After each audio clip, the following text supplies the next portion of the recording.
Today, I've got Keisha Sturdivant, who's the Director of Innovation and Entrepreneurship at Muhlenberg College. And we're going to be talking about the AQAI assessment, which was completed by all the Innovation and Entrepreneurship students this semester, and as well as last semester and the prior to semester. So we're getting a pretty interesting pool, getting a lot of data on, what some of the strengths and vulnerabilities and opportunities there are for a lot of the students. So, Keisha, let me start with a question for you.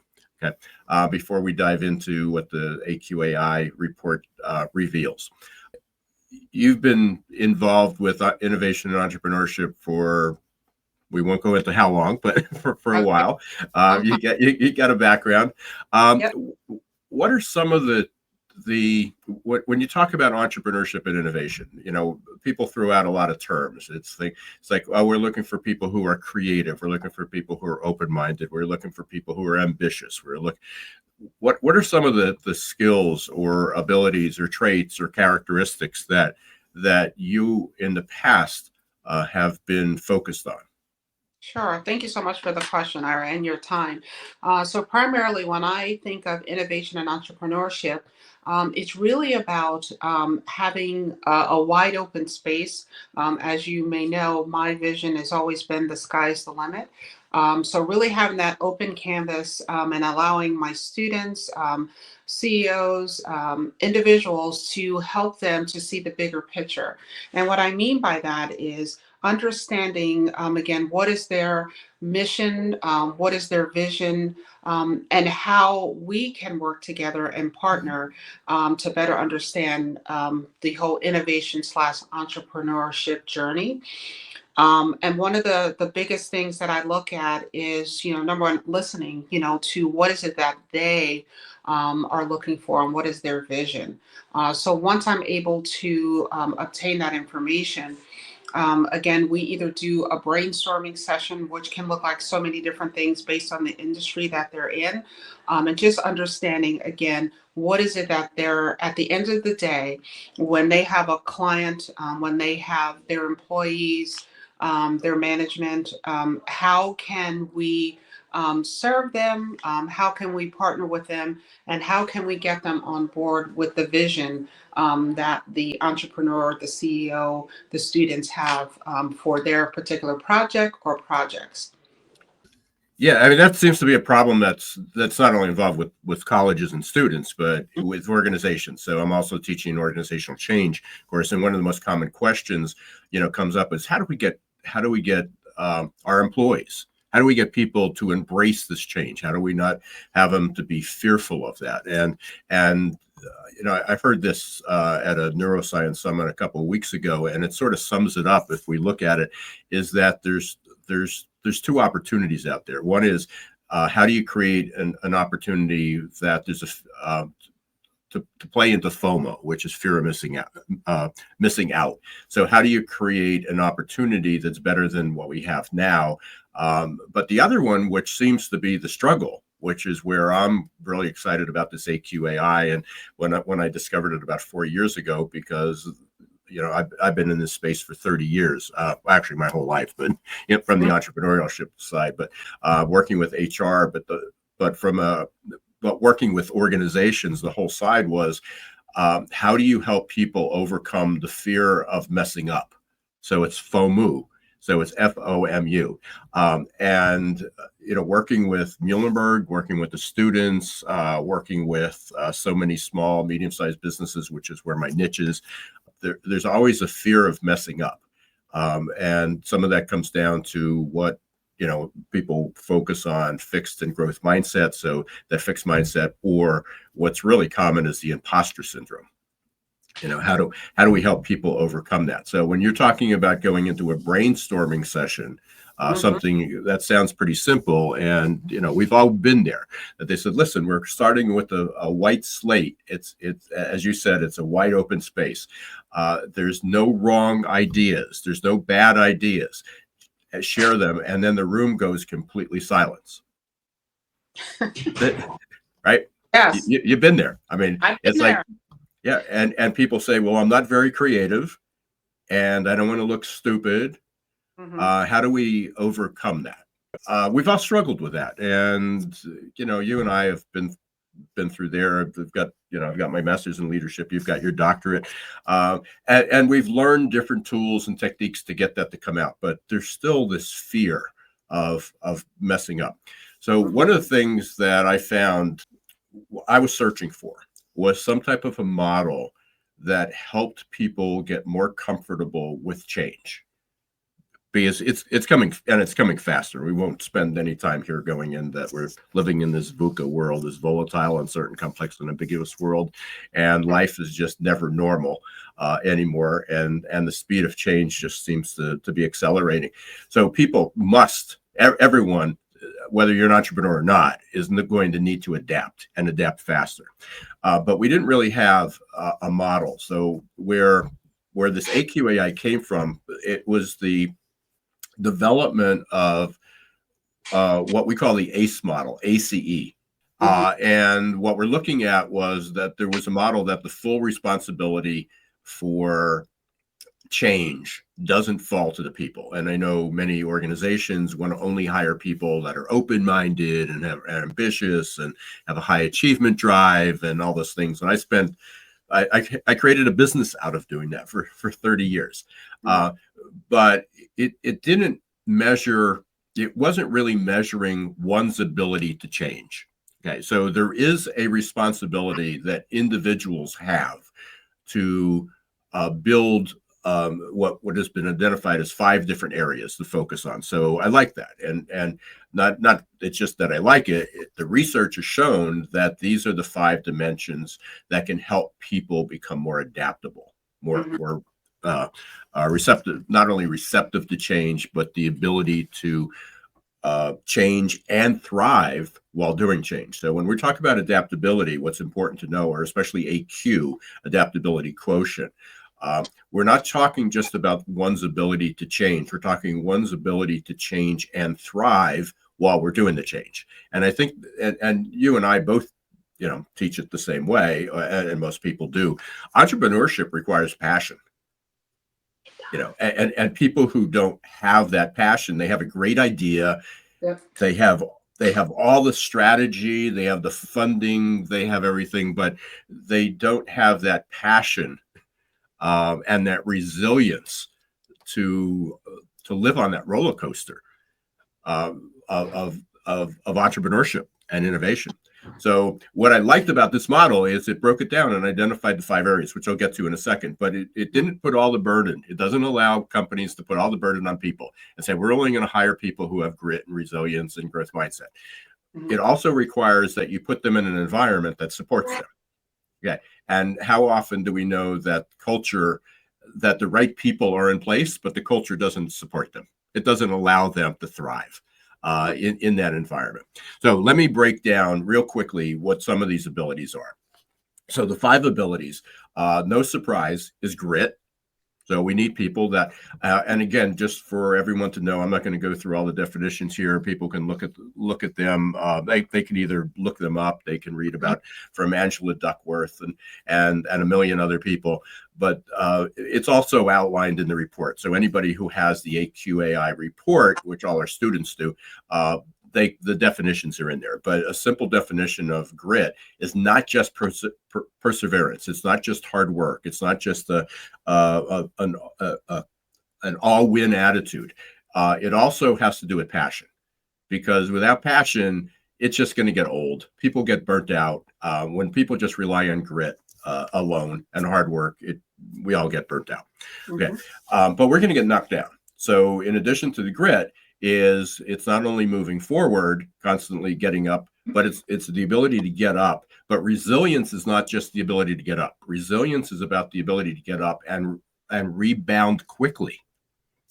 So people misinterpret these. So they talk about grit and resilience, and they give all these wonderful examples of how they've thrived and they've achieved all these things. But the problem is without passion, you're going to burn out, and without an ability to rebound quickly, you're going to get trampled on. Things are going to change. So grit and resilience go hand in hand. They're siblings in this battle. But in order to get there, one of the biggest challenges that I've seen, and I've seen this within the students, but also within uh, a lot of employees as well, is this fixed and growth mindset.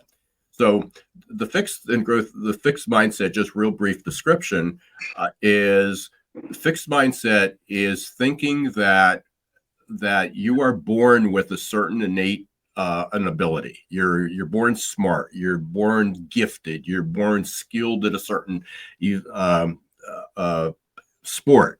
Um, how many times have you and I heard that somebody says, "Well, I'm not very good with technology." Well, you Yeah, can learn it. true. I mean, Mm, none of us were born knowing technology because it didn't exist. We're both older, so it didn't exist when we were born. We had to learn that, and there was something in us that drove us to learn it. And we made plenty of mistakes and looked foolish at times and did things. But how many people? I still hear this. I hear this from the 18 and 19 and 20 years old. Well, I'm just not very good at business. I'm not very good at math. Okay. mm, yeah. Yeah, so as soon as somebody says that, that's that fixed mindset. Mm, What Carol Dweck's work has shown is, and well beyond that, is that we all have an ability to learn skills that we weren't good at. No, maybe we won't be a superstar, mm-hmm. but there is no limit. The only limitation is our potential. But in doing so, we're going to make mistakes. So instead of looking at results, it's like, well, I don't want to look foolish. You look at it's a process, it's a journey. There's milestones. I'm going to try it. If it doesn't work out, I'll make an adjustment. Because we do that all the time. Athletes do that all the time. They practice a new play. They practice throwing something. I learned in prior career as a dentist, it was too difficult to twist, and I worked a lot in the operating room. So I learned to use my left hand. I'm right-handed. I Ah, learned I became ambidextrous because it was more productive. It right. was easier to do it. It was less stressful. Hmm, But I wasn't born that way. And it took practice. It took a lot of practice to do that. We all do ah, things we want to do, and we learn mhm, how to do things differently. So mhm, growth mindset really was a propulsion. It's almost a necessity mhm. for not just innovators and entrepreneurs, but also just people in general, because life's changing. And then two other dimensions that are related to this, which for the students, I don't focus a whole lot on these two, but for anybody listening to this that might be in the workforce or a little bit older, is mental flexibility. It's the ability to deal with paradox and ambiguity. How do we deal when there are no right decisions? Sometimes people say, well, I'm not sure which way to do. Well, pick one, try it. That's the growth mindset. If it Mhm. doesn't work out, you can go back and try the other one. Right. But sometimes you have to make a decision on the spot. And then oftentimes there are two good decisions. There's two good choices. I say mental flexibility is listening to MSNBC and Fox News at the same time,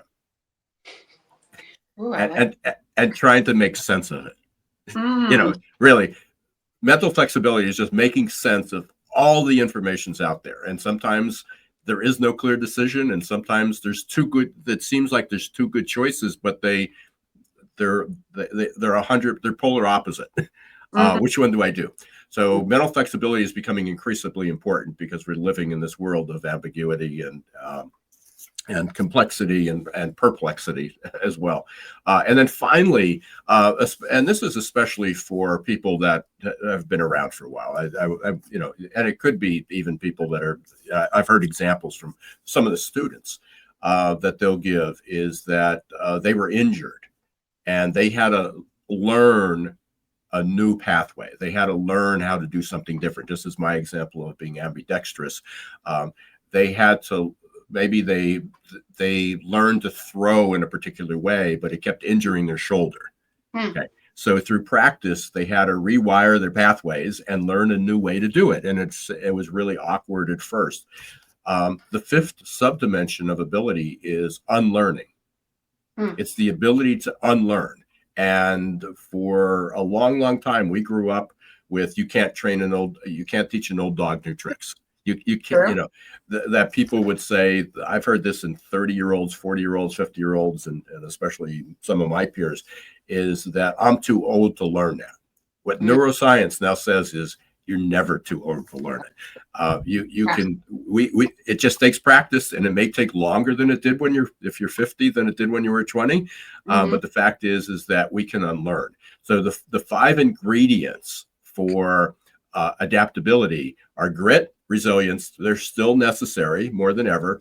But growth mindset seems to, when you have a growth mindset, it seems to elevate all those scores, all those abilities, because now you're willing to try things. You're willing to make those choices. You're not well.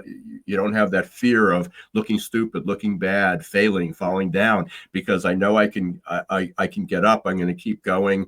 I have new challenges. I'm willing to unlearn what didn't work in the past. I'm not going to keep pounding my head against the wall, hoping I get through. And I'm gonna look for ways to make sense of this ambiguity and paradox that we live in. So those are five abilities. And the good thing about abilities is they're abilities because we can learn them. They're skills. It's no different than learning biology, math, a language, how to act, how to throw a ball. There are five abilities, and the obviously the higher they are, the better off we are. Hmm. But we learn them through experience. We can learn them deliberately through coaching and mentoring. But they have been validated, and they have been identified as these are five predictors, and you need all five of them. You can't just rely on one. So I'm going to shut up there just for a second because that was a lot. I know you were taking some notes. Any questions or thoughts on that? Wow. No, so wow, Ira, thank you so much. You really hit home on so many pieces. You talk about the brain, neuroscience, you talk about, working in the operating room, which is fascinating, right? You're right-handed, you have to quickly learn. But the bottom line is, at the end of the day, it's rewiring, as you mentioned, relearning, and knowing, that yes, you may fail, but the bottom line is, know that you have the opportunity to change, your mindset, the vision. I wrote down so many pieces here. But when you talk about, the ability to unlearn things that you may have done back in the day, and when you talk about you can't train, an old dog new tricks, but yes, you can. You can learn differently. And again, as I was doing my doctor, actually, there was a whole section because my part of my training was the mind, brain, and learning, right? And letting students know, number one, you have it, you have the confidence, or helping them to gain that confidence, because that's really what I really, found over the years teaching. They don't have that confidence in themselves, and really raising that bar so they know, yes, you can, right? And here are the steps. Assess what you're currently doing today and utilize those learnings, to build on that. And I know you mentioned, wow, so much stuff. Hold on, I'm kind of going back through my notes here. But really understanding and let the students know they're assessing their current, current mindset, but letting them know, build on that, grow on that, understand it, and also to take it to the next level. Hold on a minute. So you Yeah, talk. Go oh, ahead. go ahead. No, So, no, no. so Go. one of the things just on the theme that you were talking about, what was really important is, and I said this from day one of the classes that I teach. Yes, this is about innovation and entrepreneurship. It's about is learning how to innovate. But the innovation's within everybody. Everybody has the ability to innovate. Maybe it's not going to be transform the world. Maybe you're not going to be Steve Jobs, Elon Musk. Right. But you are going to come up with something that was better than what you were delivered, a skill. So, but this was the confidence that they can do it. And the one thing that I would say, I always ask the students at the end of what's one thing that you learned you can apply, and it was always that there was always a sense that they were more confident in their ability to do what they were going to do, even if they weren't going to start a business, Nope. even if they have no vision that they want to own a business, have that responsibility, but they were more confident that they could advance their career, to try something new, to explore something, to do something different. As much as this is about, as we teach an innovation and entrepreneurship course, Mhm. this is career development. It really is. It really is, and it's the unknown, and again, building up those skills, identifying the skills, and then letting them know there's resources, there are individuals here that can help them. So even recently, I shared with you, one of the comments from one of our students through our Shark Tank like event, Right. just being happy to have that platform available. But it's not just me; it's the team, that is working with them. Mhm. And then since then, I've actually had students in my class that have made comments, which I do update on LinkedIn, because for them, they weren't aware the world existed, in that Right. way. And bringing that to light is just so rewarding in so many ways. So I really appreciate you taking the time, to explain the model and for students to utilize this as a tool and to take them, really into the next dimension. So again, my Right. hope is the sky's the limit and just helping them know that you may not have the skills, but sometimes you may have them, and just helping them to build on those skills and letting them know there's resources, tools, and individuals that can help them to be successful. Yeah, and one of the things that's really important here is that one is there's no right or wrong with this. When There's when no right people or wrong. when people took the AQAI, there's no wrong. And some people say, "Oh, I thought my grit would be higher." And look, I don't know, I don't think, or my resilience would be. I'd get a higher score because some of the students that had lower grit were star athletes. They're Hmm. great students. They're at Muhlenberg. They've had achievements. Hmm. It's not that they were gifted. This wasn't a gift given. I mean, it is a gift Yeah, in a way, but it's an right, opportunity. Um, right. they had enough to get through. But Hmm. the question is that they are going to all of us will come across certain degrees Hmm. of challenges. Hmm. And to this point, they had enough to get through. Right. The question is what happens when the next challenge is more serious? That's true. It's more severe. Hmm. It could be anything from a personal life-changing event to a bankruptcy to, I mean, there's so many things that are happening around us in the environment. Hmm. And right now, a lot of students are struggling with, the path of the future with the elections, and we won't go into politics, but Yeah. there's a lot with that. Is how Yeah. do I get through that, and not only how do I embrace all that change, but how do I thrive? How do I not just accept it, not just survive and cope? So Mhm. at the low end of the scale is coping and surviving. Mhm. The next two aspects of adaptability is growing and thriving. So we're looking to ensure that by working on these skills and creating better environments, people can grow and thrive, not Mhm. just cope and survive. And Exactly. so many people that have great, we know people that grow, that have high resilience and high grit. They never stop, but they're not happy. Hmm. Their mental health and physical health is taking a beating over time. Uh, Right. so part of when we're talking about adaptability quotient or AQ, we're not just talking about having people be able to cope and survive, and occasionally grow and innovate. Mhm. What we're talking about is, are they enjoying it? Are they enjoying the fruits of all that labor and Right. ups and down, rather than just saying, "Look, I did it, but I'm exhausted and I feel miserable and I'm lonely." And I'm unhappy. We know a lot of people like that. That's So true. the abilities put that into perspective. And before we can go on all day, I know you and I can do this all day, but let me just touch on the two parts that the two other parts of the SACE model. So the C is character. There's 5 elements to that. One is what we call emotional range. There are two actually validated personality scales in here. Emotional range is one of them. It comes from the ocean model, and it represents the N, which is non-emotion. So how Mhm. do people tend to be more collective or reactive? Are they more, do they tend to be cool, calm, and collective when they're when things get stressful, or do they just react and they respond and maybe even be impulsive to Mm. that degree? But we're not out to change someone's personality. We're just Mm. saying, this gets back to emotional intelligence and self-awareness and coaching, is understand what your nature is, and then learn tools and techniques to help you overcome or to adjust it, not to overcome it, to adjust it, because there are times when being reactive is critical.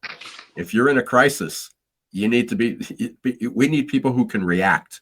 They're the firefighters. They're the troubleshooters. They're the people that jump in when we need them. When there's a fire, you want people to be calm, but you want them to be so calm. Don't worry about it.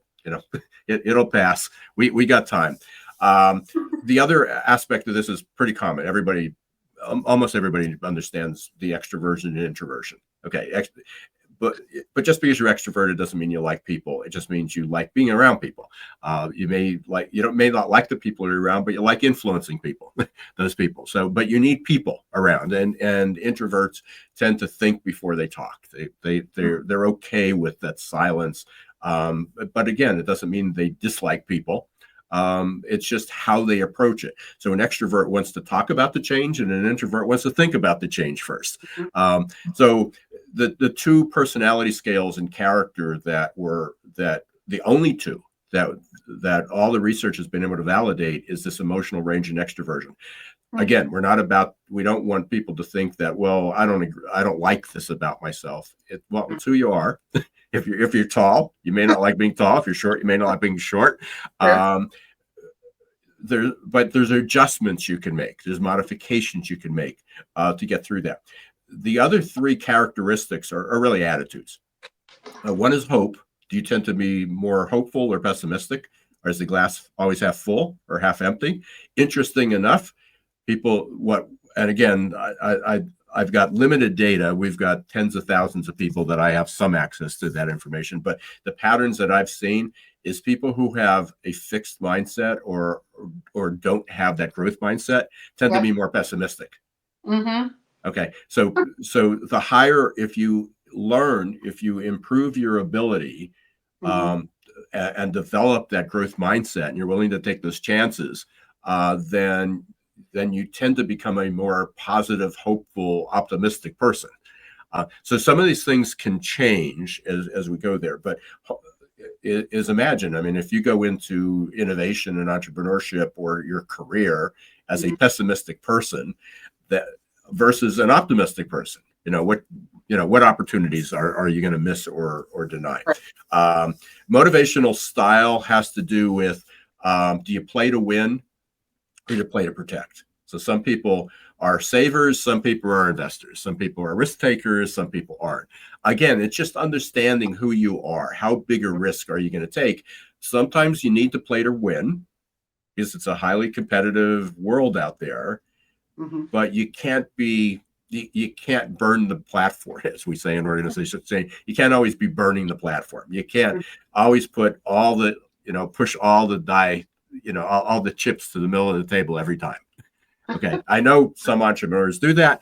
And that's okay. That's there. But most people need some balance. Okay. So do you play to win or play to protect? And then the final one is thinking style. Are you a big picture thinker or do you get bogged down in the details?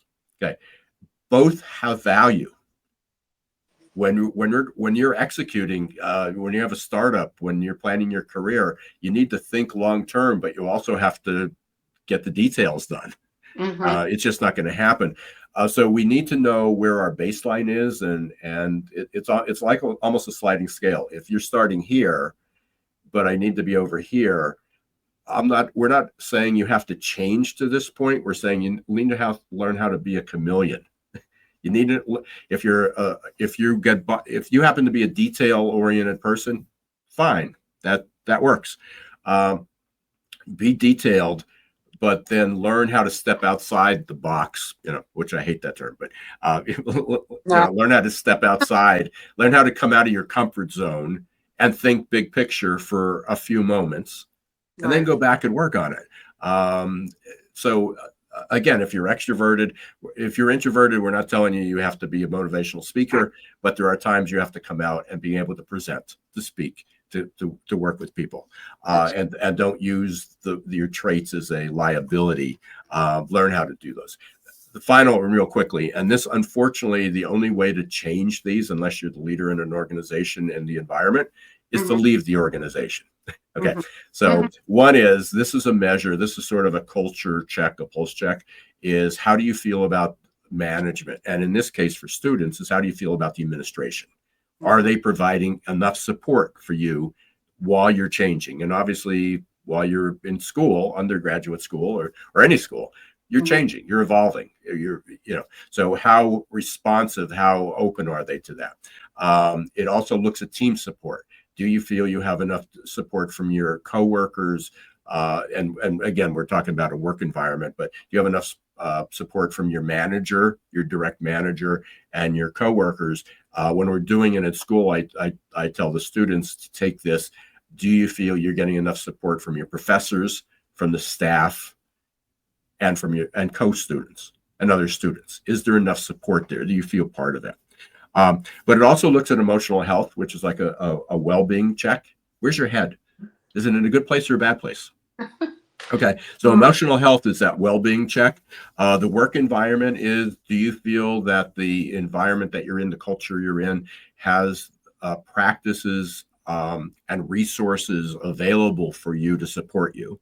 So it's not just from a person to person, from company and team support, but are the practices in place for you to be able to do that? Are there resources for you to get help if you need help, or to support you on your journey? And then the final one is, how stressed are you? So we talk about it as work stress or job stress. And in this case, as students, is, how do they, how stressed are they at the moment? We have a number of students that seem to be pretty chilled Mhm. and dealing with it. Mhm. It This is the only scale that's measured in reverse. So a high score is terrible, Mhm. and a low score is good. Um, and I've seen this in business too. So I'm not just saying this is a college thing, Mhm. um, but we see scores in off to way too often, 80 and 90s. Mhm. I've seen scores as high as 98 out of 100. Oh, Um, that person's at a breaking point. yeah. It's overwhelming, and in concert with that, oftentimes the emotional health is low, so their well-being is low. They may have all the skills and ability. They have grit, they have resilience.